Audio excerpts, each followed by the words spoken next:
Morning. Hi, Dani. I'm so happy you're with me. Oh, Mindy, I'm so excited to see your beautiful face again. Oh, it's been too long. Likewise. We're going to have a great conversation.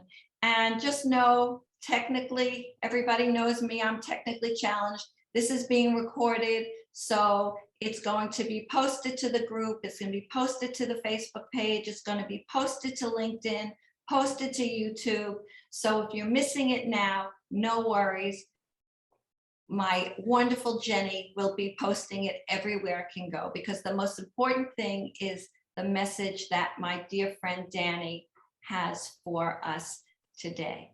So I'd like to introduce you to my beloved guest, Dani, who has her own story of healing and has discovered that there are 6 pillars to health that need to be addressed, particularly when our bodies have been worn down by the stressors of an unhealthy past. And I know that so many of our viewers can relate to that. Dani's story is one of inspiration and a source of hope to her patients, and I know it will be to you. So let me just give you some background. Dani is a graduate of Vanderbilt University, School of Nursing, nurse midwifery, and family nurse practitioner. She incorporates the art of medicine by balancing traditional and integrative therapies. Dani encourages her patients to step out of the realm of normal and reach optimal health. She owns Integrative Family Medicine and Wild and Well, which is a wellness emporium in Franklin, Tennessee. And I'm going to interject here. I wholly recommend that you follow her on social media, and she'll tell us how, but she has an amazing Facebook presence. She's live so often, and she takes you through her day and her fabulous emporium, and I know it's something you're going to want to see. Dani focuses on gut, autoimmune thyroid, Hashimoto's thyroiditis is her passion. I know many of you are struggling with that as well. She also deals with hormone and adrenal health with her patients. Her approach embodies a physical, emotional, mental, and spiritual process to healing. She believes that God designed our bodies to heal themselves. We simply must give them what they need. She completely reversed 24 years of chronic lifestyle disease by healing her gut and rebuilding her immune system. She's a sought-after speaker. She's my friend and colleague, and I am really excited to let you know that her first book, Wild and Well, Dani's 6 Common Sense Steps to Radical Healing, is being released November 9th. I already ordered my copy. I know that as soon as we're finished here, most of you are going to do the same. She believes that your health need not be rocket science, and healing shouldn't be either. That's and Dani will tell us how to pre-order her book, I'm sure. Hey, Dani. I'm so excited. That was beautiful. Thank you. Can't wait. Thank you for being. So let's talk a little bit about what got you here. Your mom has Alzheimer's disease. I know that's something that you write about and share about often, and you're an only child. And I know about your story of abuse and physical, and that was physical and verbal from what, 2 stepfathers? Yep. Yes. How have you managed to resolve the pain and now single-handedly take care of that mom? And I know it's challenging, but you do it so lovingly. Well, thank you. And I'm an only child. So, the backstory I grew up in complete chaos in my house. And quite frankly, a shithole of chaos. Honestly, it was awful. But there were worse things, right? And I did have a stepfather that molested me, and one that was physically abusive my senior year. I had chronic diarrhea, diagnosed with irritable bowel syndrome at age 20, started itching in my mid-20s, chronic itching, diagnosed with lupus in my 30s, depressed, then put on antidepressants. I mean, but I was doing my job, right? I was raising kids. I was in a bad marriage. I got divorced. I went on food stamps, and you just keep pushing through, right? My mom and I never had a relationship. We never have. My grandfather had died by suicide. My mother attempted suicide multiple times and was institutionalized several times. 6 weeks after I was born, she had postpartum psychosis and was institutionalized. So, and that's in the book. So the long story, I went through nursing school, got out at 44 with 2 little kids, and I was sick. I mean, I didn't feel well, and I knew I had to keep going. And my mentor out of school one day looked at me and said, Dani, what are you eating? Don't you know your symptoms are controlled by what you're eating? Mine was joint pain, bloating, fatigue, lupus, all the things. He said, your disease, your diet controls your disease, is what he said. Do you take digestive enzymes? Do you know your food sensitivities? It turned my entire world around 11 years ago. I had just spent $200,000, 196 to be exact, in student loans to Vanderbilt. Never once was my class of 300 and something nurse practitioners told there's a cause to your patient's depression. There's a root cause to your patient's heartburn, diarrhea, joint pain. It's not a Nexium deficiency. It's not a Prozac deficiency. Now, again, Prozac turned my entire world around in a situational situation. So I'm not negating that. Never once were we told they weren't born sick. They turned their disease, chronic lifestyle disease on. For me, it was lupus and IBS. Figure it out. So from that day forward, I started learning, and I was in a functional medicine clinic, but I knew nothing about functional medicine. And I started digging deep into the science behind food sensitivities or inflammatory foods and healing a leaky gut, right? Whatever created that. And since then, 11 years later, that's what I've done for a living. And I have helped thousands of patients begin to decrease the inflammation and heal their gut from the inside out. And I love what I do. I am living proof that whatever you have turned on, chronic lifestyle disease, you can turn off or at least dial back greatly. Maybe you'll still be on medicine, but you'll be on a lower dose of whatever it is. I'm living proof. And if I can turn it around, this little redneck kid from Gilbertsville, Kentucky, who grew up in chaos and didn't know anything about healing your body, anyone can do it. If I can do it, anyone can. So I had to unlearn 4 years, 3.5, 4 years of education to get to the root cause of whatever it is that's creating the systemic chronic inflammation in a patient's body. You're bringing up so much for me, and I'm imagining for our viewers. You and I have had an extensive discussion before about adverse childhood experiences, otherwise Yes. known as ACEs, and how very often, most often, the disease that we're talking about, the disease state that ends up taking over, is a result of adverse childhood experiences, right? So that's one thing. Yes. What's also coming up for me, because I hear it so much and I know I've experienced it myself in my own healing journey, is the need to let go of our attachment to story. Now, who we were, how we were raised, is something very difficult to let go of. And yet then we find ourselves in a disease state, or perhaps in a psychological state of, with a lack of well-being. So how would you suggest that people start to move from A to B when there is an attachment to story? You bet. And there is childhood trauma that needs to be dealt with in order to raise yourself out of what can be a black hole?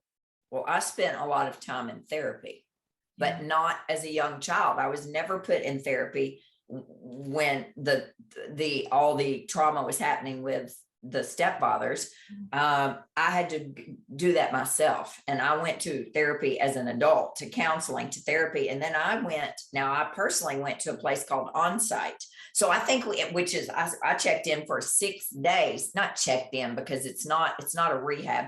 It's all on experiential therapy and really working through your story, the original trauma that happened. I am a big fan of Onsite, which is world renowned, world known. They come from all over the world to their living centered program. It was one of the greatest things I ever did. And I mean, I nailed it down and I forgave.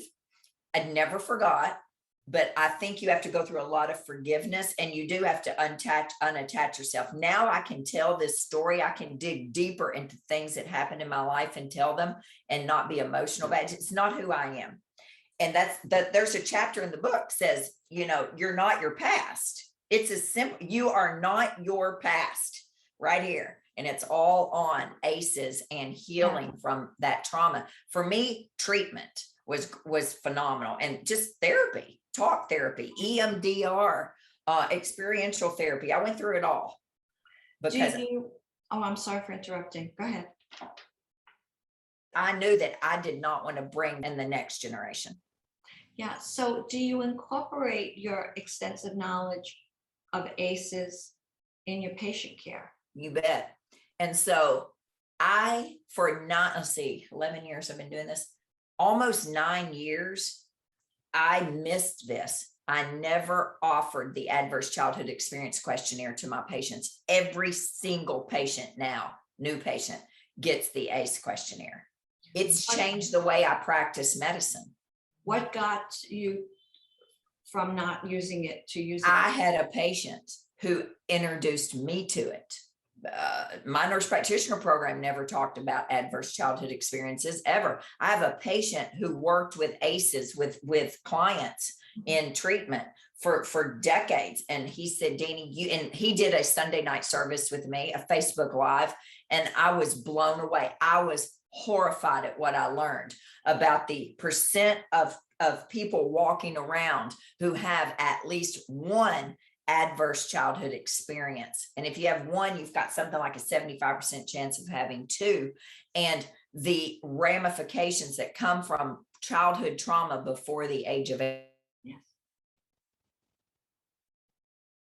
18. So it was my patient who, and I'm so grateful. And I did that and started learning and reading and the history of ACEs and what it means for our health. I have an adverse childhood experience questionnaire or score of 6. I should be dead soon, 20 years shorter lifespan than my peers. I should already have been an IV drug user and severely depressed. That's what the statistics show. The higher the score, the more the chronic lifestyle disease.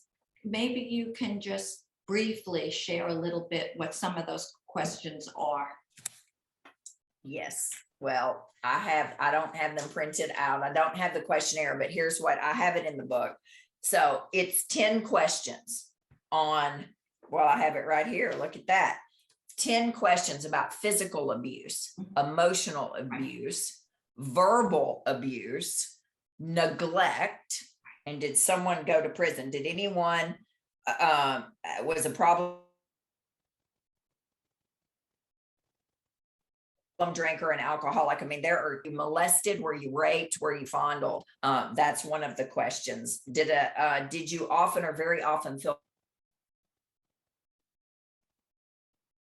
that no one in your family loved you? Did you often feel that you didn't have enough to eat or you had to wear dirty clothes to school? Did you feel that your family did not look out for each other? Did a member go to prison?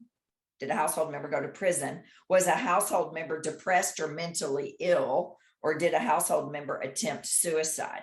And so it goes on and on. 10 questions. The higher the score, what we learned is that the higher the score, the higher the disease process in your body. The more likely you are to have to die by suicide, to have anxiety, depression, mental illness, cardiovascular disease. If you have an adverse childhood experience score of 4 or more, you are 12.2 times more likely to attempt suicide. Oh.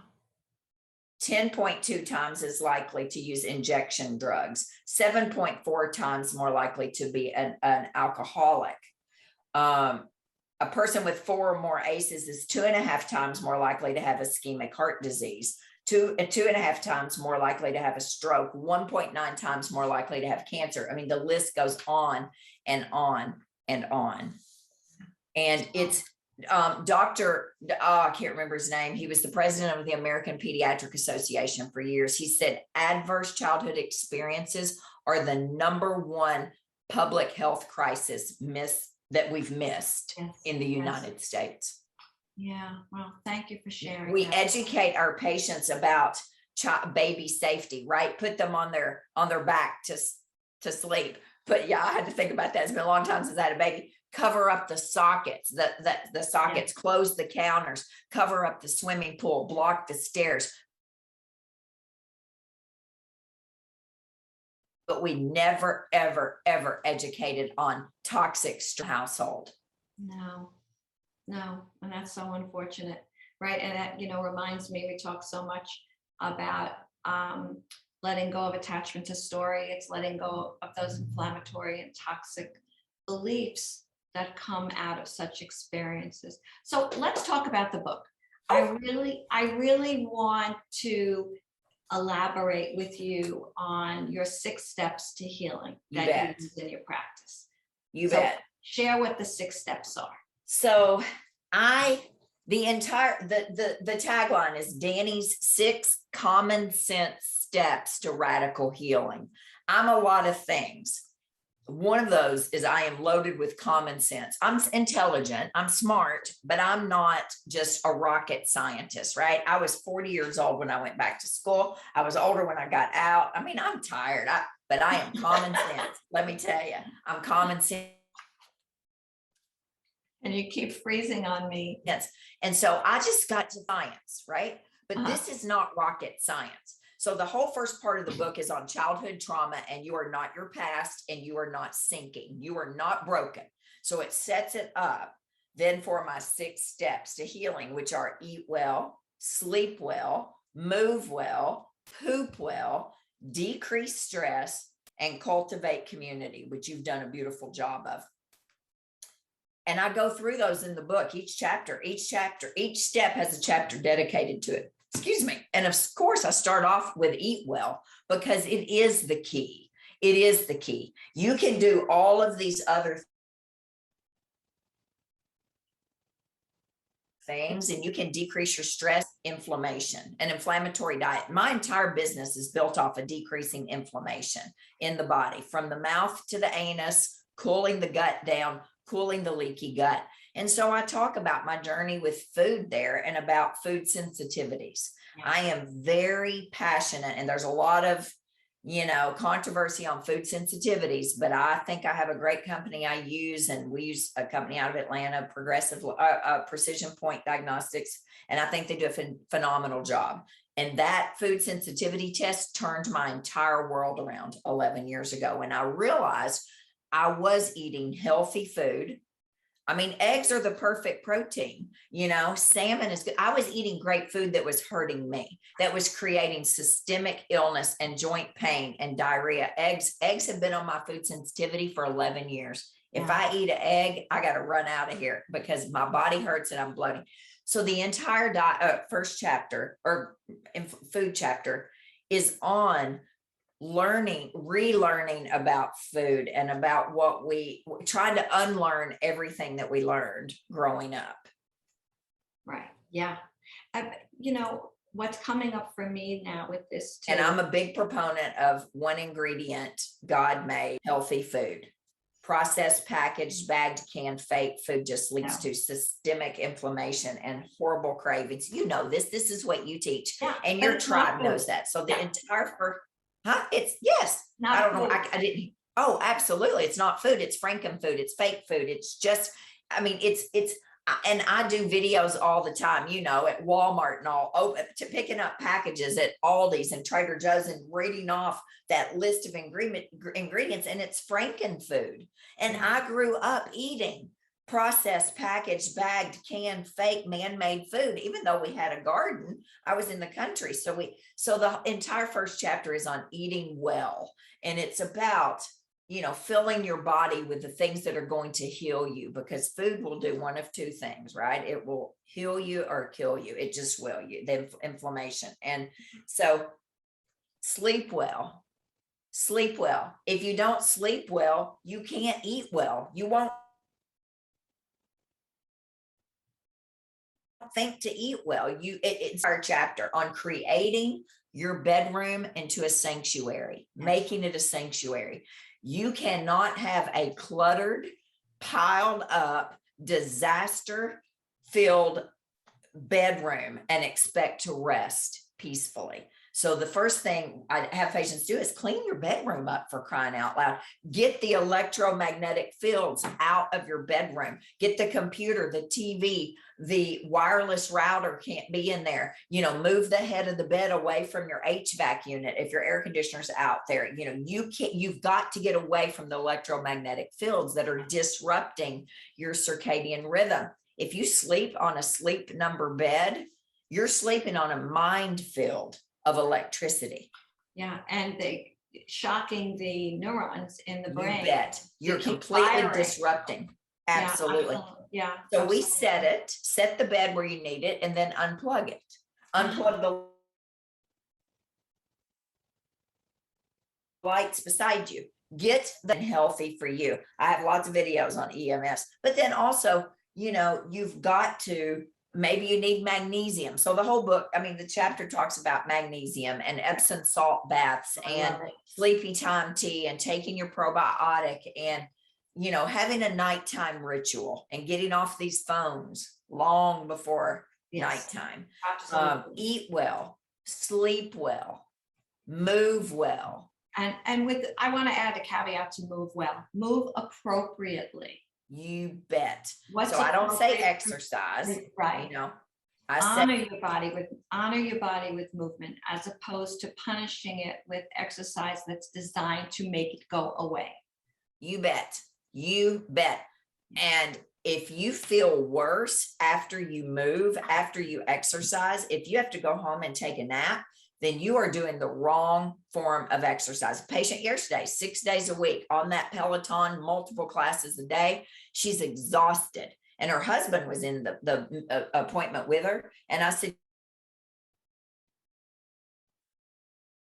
you're exercising too much. You've got to honor your body. We've got some sort of dysfunction going on here that we need to take care of and just back down. So the whole chapter is on movement. And also it brings up Alzheimer's in there, because dancing, ballroom dancing and Alzheimer's, that's one of the few things we know that can slow down Alzheimer's, is learning how to ballroom dance. Wow. Yes. So I talk about that as well. But movement, my good friend who's a chiropractor, Dr. Derek Myers, says, when you stop moving, you stop moving. It's as simple as that. And so you do have to move, but you have to honor your body. And it could be anything: hula hooping, I don't care, yoga, whatever, rollerblading, roller skating, I don't care. Just move your body, dancing. Yeah. And you're not going to sleep well if you don't move well, and you're not going to eat well if you don't move well. And people who move well are happier. They have a better sex life. When you move, your libido is better. Proper movement. Wonderful. I love it. And of course, pooping. All my people know Eat well, my favorite sleep well, is move well, poop well. Love it. I did not poop well. Well, I pooped like a goose my entire life, which was not good because I ate and it was just through me immediately. So you have to poop. If you're only pooping once or twice a week and your doctor says that's okay, you need a brand new doctor, ladies and gentlemen, or healthcare provider, because that's not okay. You should poop. I have a 12-week-old standard poodle who just walked in the office here and looking at me. When he eats, he goes and poops like 20 minutes, 30 minutes later, and a good healthy gut will eliminate 20 or 30 minutes later. And he's real happy about it when he does it. Dogs will run in just, like wildfire. So pooping is important. Pooping properly is important. I talk in there about a squatty potty, Yeah. getting your feet elevated so that you can eliminate if you struggle with constipation. Many people who are constipated, they don't drink enough water. If you would just drink half your body weight in ounces in water daily, more if you drink tea, more if you drink coffee, you know, magnesium. And so I talk about all the things that'll help you poop, right? Magnesium, water, vitamin C, incredible for your adrenals, but also will help you poop, which is amazing. We are chronically constipated as Americans. Yes, we Well, are. look what we eat. We don't eat well. We don't sleep well. We don't move well. Therefore, you don't poop well. It's all connected. Yeah, and it's also about, which leads us to the de-stressing, but it's also a beloved mentor and teacher of mine, Mark David, always said, you know, about constipation, what kind of crap are you holding on to? Well, I was just getting ready to say that, because when you're stressed, yes, and you don't de-stress, you lock down, that you hold it in, you know. And so exactly, what kind of crap are you holding on to? So what does Dr. Jonathan Wright says, the larger the stool, the smaller the hospital. I think I like that. they're not in the I hospital. like that. So that brings us to de-stressing. Yes. De-stress well. And he also says, those who don't mask fabulous, and we don't chew our food when we're under stress. We inhale our food. We eat fast. So de-stressing, it's imperative. Stress will destroy your health. Stress will kill people. Stress will cause a heart attack on Monday morning before you go to work, right? Or Sunday night when you're getting ready, worried about work. The last 18 months, 19 months, 20 months, we are seeing what stress does to people. As a healthcare provider who works with patients every day, the stress of what we've been through has chronic stress will cause your white blood cells to burst and create inflammation. Your entire body shuts down when you do not de-stress. So how do you do that? Well, Dani, what do you do? My kids are at home, just like the patient here today. Husband's home working, children are at home. One child has dyslexia. She's an only child like me. She was used to her kids being in school and her husband traveling 4 days a week. And guess what happened a year and a half ago? Her body is locking up on us because she has zero margin in her life, zero. And so I teach patients, what can you automate, eliminate, and delegate out of your life right now? Okay. AED. Automate, eliminate, designate. And delegate. Delegate. AED. Just like those Write that down. AED, you know, the automatic defibrillators that save your life. Same thing. AED. Automate, eliminate, and delegate. I'm writing it down. Automate. Start tonight. What can you get rid of? What are you doing that is not necessary that somebody else could do? You need to, that's delegate. You need to automate everything you can. If that's paying your bills, to pay. If going to the grocery is stressful for you, then just click list it and have it delivered. Now, for me, that would be horribly stressful because for me, it's like a business venture going to the grocery because I get to see people that I know. So I love it. I'd be way more stressed clicking here because I'd be irritated if somebody brought me bruised bananas. So, you know, I want to pick my own bananas. But for a lot of people, that is a stressor. If you got 3 kids at home, man, automate everything you can, ladies and gentlemen. It's key. Eliminate, get rid of stuff. And I mean like clutter too, but I mean, eliminate your commitments. You focus on you and your little family, your nucleus at home, because that's all that matters. You don't add anything. Nothing gets on your schedule unless you say it does. Stop saying yes to adding things to your schedule. If it stresses you out to be the room mother, then don't be the room mother. Somebody's going to do it. Eliminate all you can in your life. I mean, seriously. And that includes the soul suckers in your life, the people who are dragging the life out of you. Mhm. You don't have to have those people in your life. You can set boundaries that are healthy for you. Automate, eliminate. There's a whole chapter on this. So, and then delegate. Delegate everything you can in your life. Delegate it. Those kids are old enough, most likely, to start doing the laundry. They may not do it the way you want, but who cares? Let them do their own laundry. Delegate everything. Delegate everything you can out off of your plate. And I'm going to tell you, you'll see the stress level coming down. The holidays are coming up.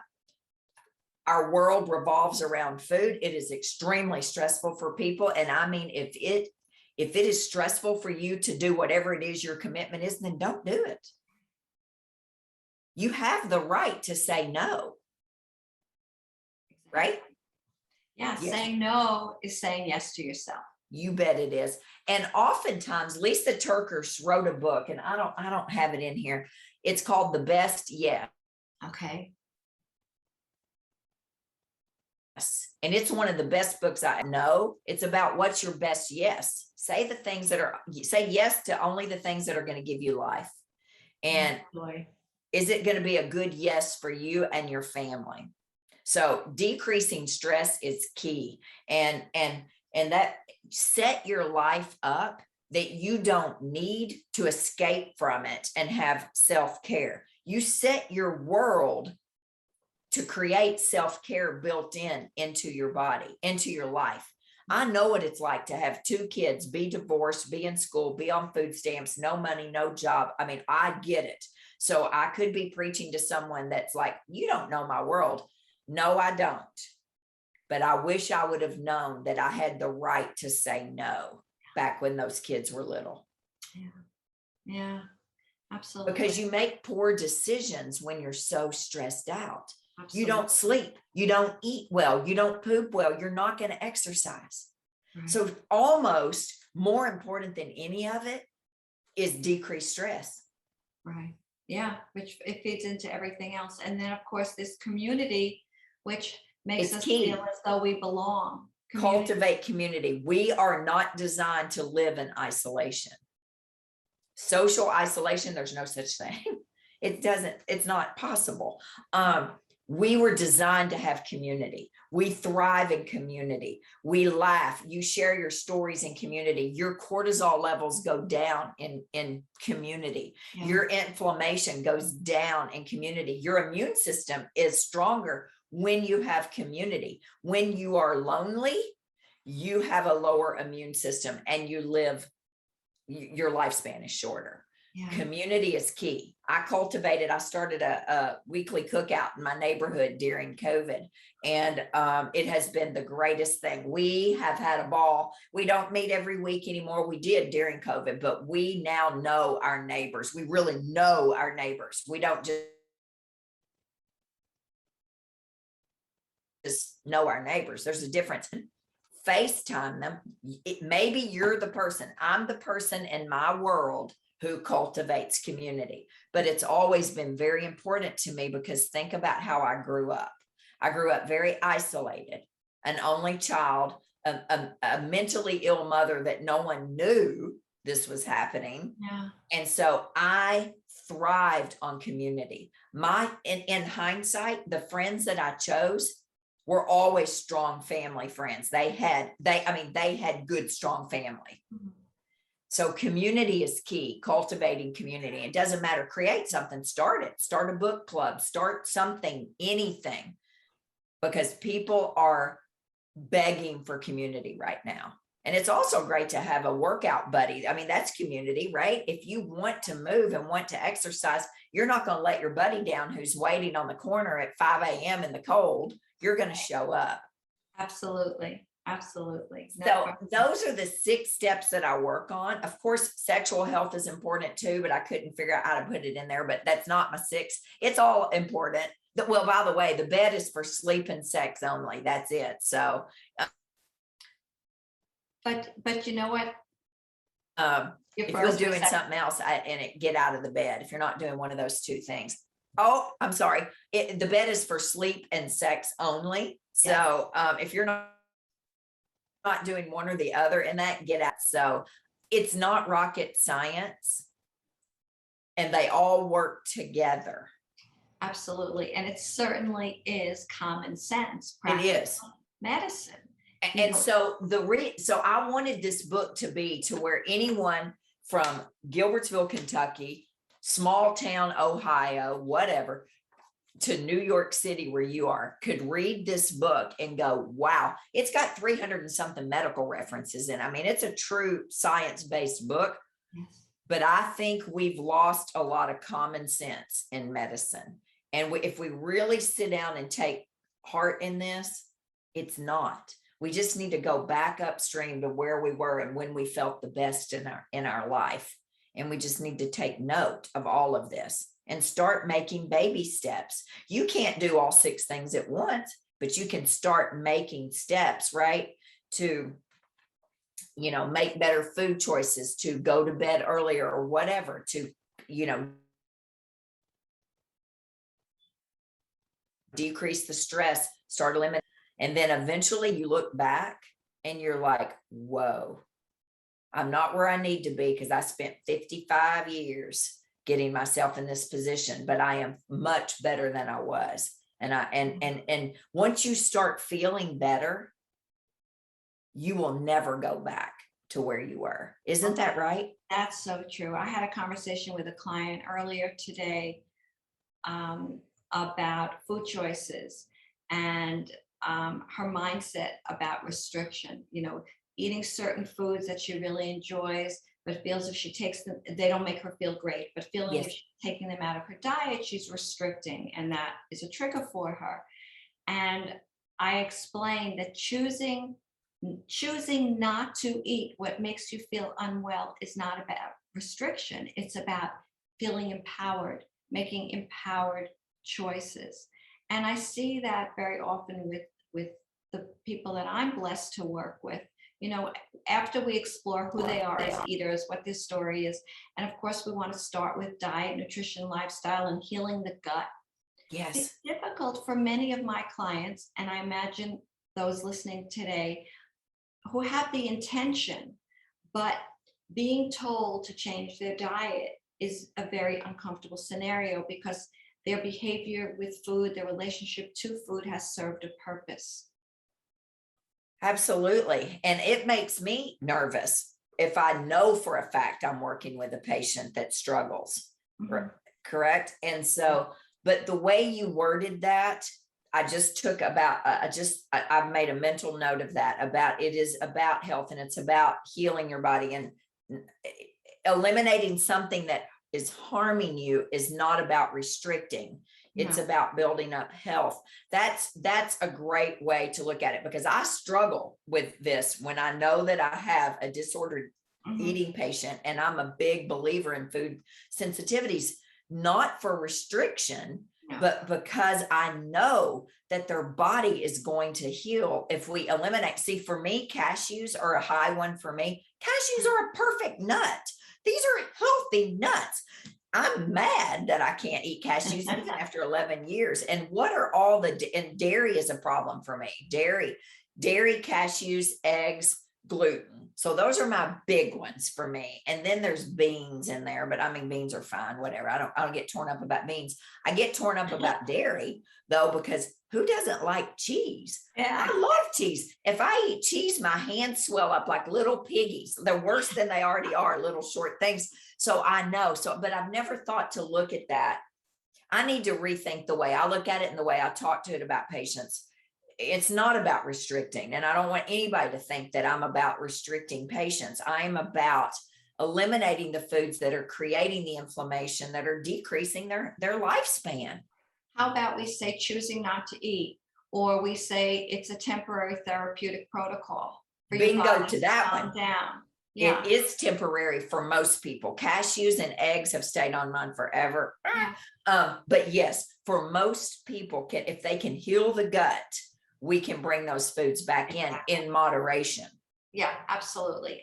Right. We raise the immune function. You bet. And When you heal heal the that gut lining and those tight junctions start to heal back, and I use a lot of L-glutamine. Do you use a lot of L? You bet. It's one of the best things that I've ever found to help heal a leaky gut, because your people know this. It's one big tube from the mouth to the anus, and it's one cell wall thick. It doesn't take much to open those tight junctions that hold that gut tight together.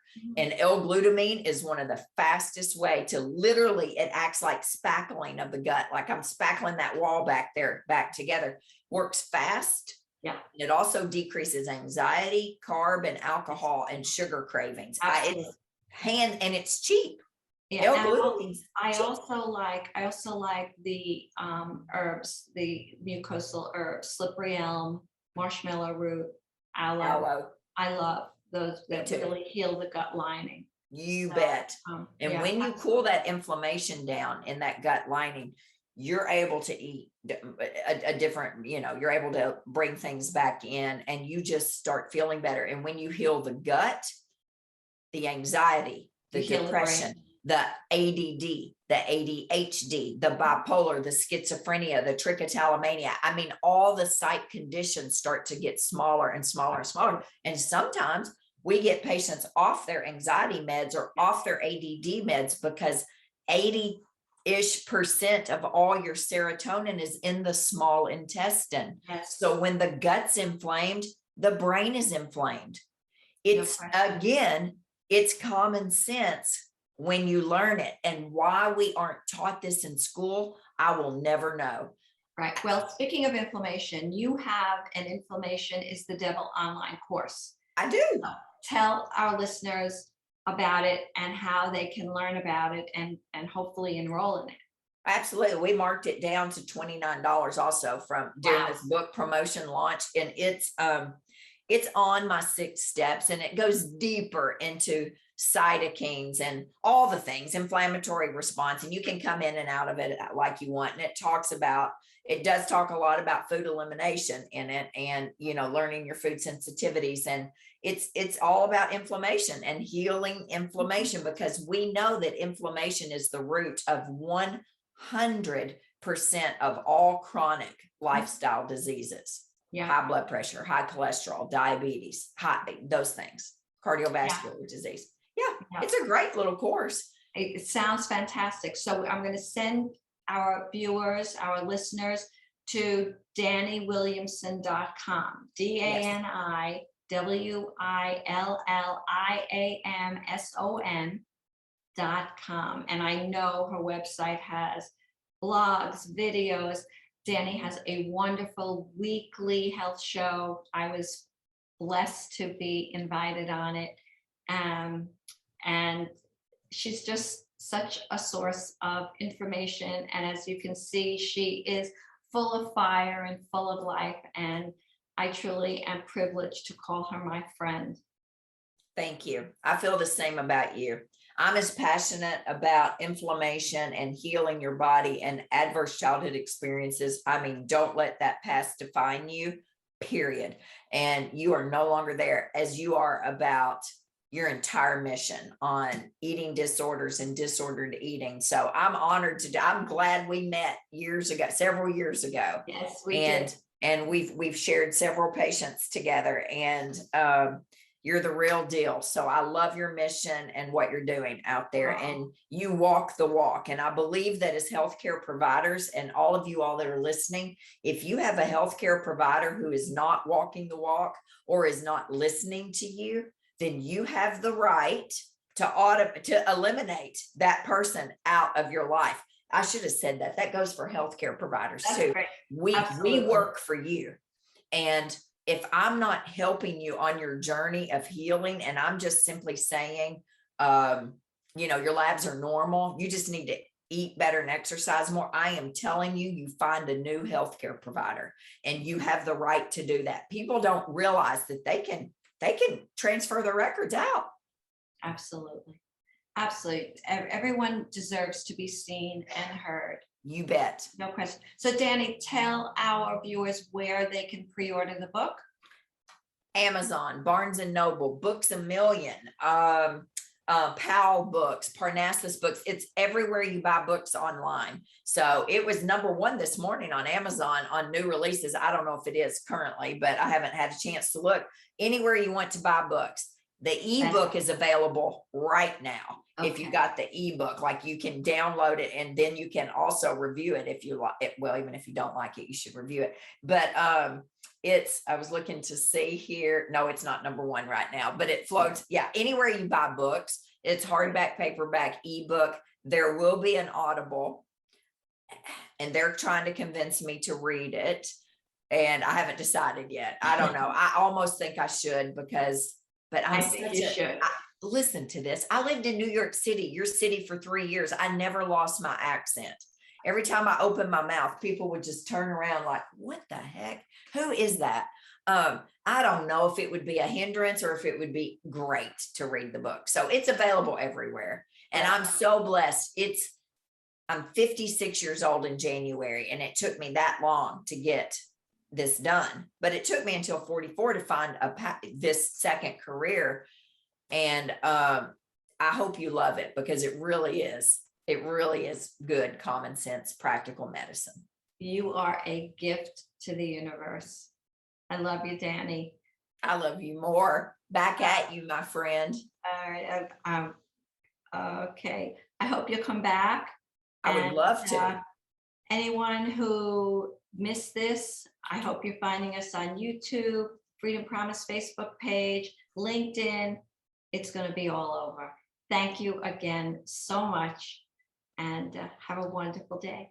You too.